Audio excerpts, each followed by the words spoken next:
Ons staan in rye op die strate,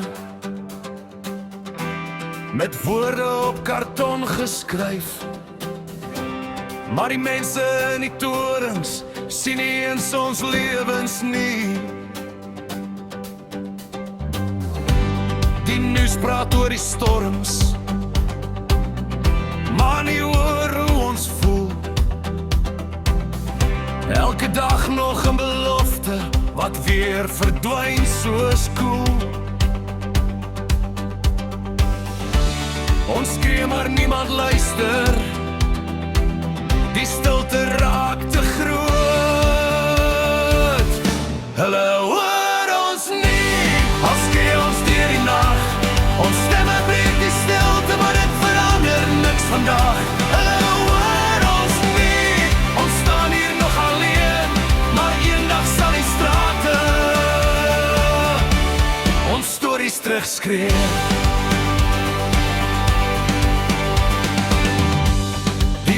Van die stad brand, maar die donker bly in mense. Elke droom wat iemand breek word nog 'n rede om te skree. Ek sien die woede in hul oë, ek voel dit in my bors, want elke keer as hoop verdwyn, word die stilte net meer dors. Ons harte slaan soos dromme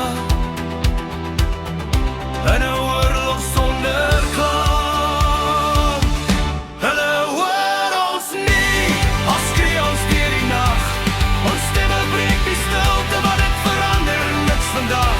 Hulle hoor ons nie, ons staan hier nog alleen, maar eendag sal die strate ons stories terugskree.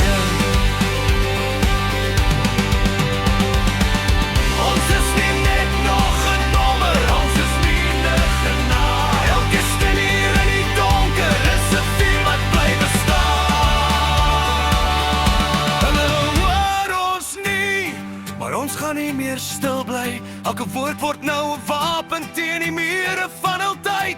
Hulle hoor ons nie, maar vanaand begin dit hier, wanneer duisend stemme saam skree.